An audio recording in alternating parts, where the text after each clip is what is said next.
कार्यक्रम में उपस्थित मेरे सहयोगी श्री जी किशन रेड्डी जी, अर्जुन राम मेघवाल जी, मीनाक्षी लेखी जी, डायना कैलॉग जी,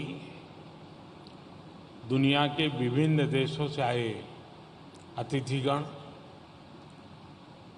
कला जगत के सभी गणमान्य साथियों, देवी और सज्जनों, लाल किले का ये प्रांगण अपने आप में बहुत ऐतिहासिक है। ये किला केवल इमारत नहीं, यह एक इतिहास है। आजादी के पहले और आजादी के बाद कितनी ही पीढ़ियां गुजर गई, लेकिन लाल किला अड़िग है, अमिट है। इस वर्ल्ड हेरिटेज साइट लाल किले में आप सभी का बहुत बहुत अभिनंदन है। साथियों, हर राष्ट्र के पास उसके अपने प्रतीक होते हैं जो विश्व को उसके अतीत से और उसके मूल्यों से परिचित करवाते हैं। और इन प्रतीकों को गढ़ने का काम राष्ट्र की कला, संस्कृति और वास्तु का होता है। राजधानी दिल्ली तो ऐसे ही कितने प्रतीकों का केंद्र है जिनमें हमें भारतीय वास्तु की भव्यता के दर्शन होते हैं। इसलिए दिल्ली में आयोजित हो रहे India art architecture and design Biennale कई आयोजन कई मायनों में खास है। मैं अभी यहां बनाए गए पैवेलियंस देख रहा था और मैं आपकी क्षमा भी मांगता हूं कि मैं लेट भी इसी के कारण आया कि वहां एक से बढ़कर ऐसे देखने योग्य, समझने योग्य चीजें हैं कि मुझे आने में विलंब हो गया और फिर भी मैं 2-3 स्थान तो छोड़ने पड़े मुझे।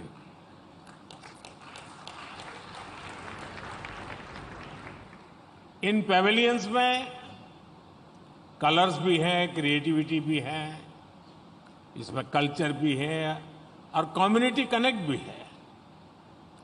मैं इस सफल शुरुआत के लिए संस्कृति मंत्रालय, उसके सभी अधिकारी, इसमें प्रतिभाग कर रहे सभी देशों को और आप सभी को बधाई देता हूं। हमारे यहां कहा जाता है कि किताब जो है वो दुनिया देखने की एक छोटी सी विंडो के रूप में शुरुआत करता है। मुझे लगता है कला मानव मन के भीतर की यात्रा का महामार्ग है। साथियों, भारत हजारों वर्ष पुराना राष्ट्र है। एक समय था जब दुनिया में भारत की आर्थिक समृद्धि के किस्से कहे जाते थे। आज भी भारत की संस्कृति, हमारी प्राचीन धरोहरें पूरी दुनिया के पर्यटकों को आकर्षित करती है। आज देश विरासत पर गर्व, इस भावना लेकर अपने उस गौरव को फिर से आगे बढ़ा रहा है। आज आर्ट और आर्किटेक्चर से जुड़े हर क्षेत्र में आत्मगौरव की भावना से काम हो रहा है। चाहे केदारनाथ और काशी जैसे हमारे सांस्कृतिक केंद्रों का विकास हो, महाकाल महालोक जैसे पुनर्निर्माण हो, या आजादी के अमृत काल में भारत सांस्कृतिक समृद्धि के नए आयाम गढ़ रहा है, इसके लिए ठोस प्रयास कर रहा है। भारत में हो रहा ये बिएनाले इस दिशा में एक और शानदार कदम है। इसके पहले हमने देखा है, यहां दिल्ली में ही इंटरनेशनल म्यूजियम एक्सपो हुआ था। अगस्त में फेस्टिवल ऑफ लाइब्रेरीज का आयोजन भी किया गया था। इन कार्यक्रमों के जरिए हमारा प्रयास है कि भारत में ग्लोबल कल्चरल इनिशिएटिव को संस्थागत बनाया जाए, उसको इंस्टीट्यूशनलाइज किया जाए, एक आधुनिक व्यवस्था बनाई जाए। हम चाहते हैं कि Venice, Sao Paulo, Singapore, Sydney, Sharjah जैसे बिएनाले और दुबई, लंदन जैसे आर्ट फेयर्स की तरह दुनिया में भारत के आयोजनों की भी बड़ी पहचान बने।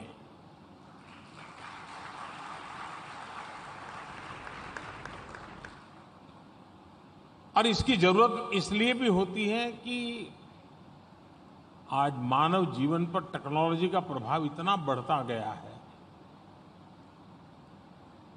और कोई भी दूर का जो देखता है वो नहीं चाहेगा कि उसका समाज रोबोट हो जाए। हमें रोबोट तैयार नहीं करने, हमने इंसान बनाने हैं। और उसके लिए संवेदनाएं चाहिए, उर्मी चाहिए, सद्भावना चाहिए, उमंग चाहिए, उत्साह चाहिए, आशा निराशा के बीच जीने के तरीके चाहिए। ये सारी चीजें कला और संस्कृति के माध्यम से पैदा होती है। जोड़ तोड़ के लिए तो टेक्नोलॉजी बहुत तेज काम कर सकती है और इसलिए इस प्रकार की चीजें मानव की भीतर के सामर्थ्य को जानना, पहचानना, उसे जोड़ना, इसके लिए एक बहुत बड़ा सहारा देती है। और साथियों, अपने इन लक्ष्यों की प्राप्ति के लिए ही आज आत्मनिर्भर भारत सेंटर फॉर डिजाइन का लोकार्पण भी हुआ है। ये सेंटर भारत की यूनिक और रेयर क्राफ्ट्स को, दुर्लभ कलाओं को आगे बढ़ाने के लिए मंच देगा। ये कारीगरों और डिजाइनर्स को साथ लाने, मार्केट से इसे उन्हें इनोवेशन करने में मदद करेगा। इससे कारीगरों को डिजाइन डेवलपमेंट की भी जानकारी मिलेगी और वो डिजिटल मार्केटिंग में भी पारंगत होंगे। और हम जानते हैं भारतीय शिल्पियों में इतनी प्रतिभा है कि आधुनिक जानकारी और संसाधनों के साथ वो पूरी दुनिया में अपनी छाप छोड़ सकते हैं। फ्रेंड्स, भारत में 5 शहरों में कल्चरल स्पेस बनाने की शुरुआत होना भी एक ऐतिहासिक कदम है। दिल्ली के साथ साथ कोलकाता, मुंबई, अहमदाबाद और वाराणसी में बनने वाले ये कल्चरल स्पेस इन शहरों को सांस्कृतिक रूप से और समृद्ध करेंगे। ये सेंटर लोकल आर्ट को एनरिच करने के लिए इनोवेटिव आइडियाज को भी आगे बढ़ाएंगे। आप सभी ने अगले 7 दिनों के लिए 7 महत्वपूर्ण थीम्स भी तय की है। इसमें देशज भारत डिजाइन और समत्व, इन थीम्स को हमें एक मिशन के रूप में आगे लेकर चलना होगा। देशज यानी इंडिजीनियस डिजाइन को एनरिच करने के लिए ये जरूरी है कि हमारे युवाओं के लिए अध्ययन और रिसर्च का हिस्सा बने। समत्व थीम वास्तु के क्षेत्र में महिलाओं की भागीदारी को सेलिब्रेट करती है। मुझे विश्वास है नारी शक्ति की कल्पना शक्ति, उनकी रचनात्मकता इस क्षेत्र को नई ऊंचाई पर लेकर जाएगी। साथियों, भारत में कला को, रस और रंगों को जीवन का पर्याय, सिनोनिम ऑफ लाइफ माना गया है। हमारे पूर्वजों ने तो यहां तक कहा है कि साहित्य संगीत कला विहीन, साहित्य संगीत कला विहीन साक्षात पशु पृच्छ विषाणहीन, अर्थात मनुष्य और दूसरे जीव जंतुओं में साहित्य, संगीत और कला का ही मुख्य अंतर है। यानी सोने, जागने और पेट भरने की आदतें अपनी स्वाभाविक होती है, लेकिन ये कला, साहित्य और संगीत ही है जो मनुष्य के जीवन में रस घोलते हैं, उसे खास बनाते हैं।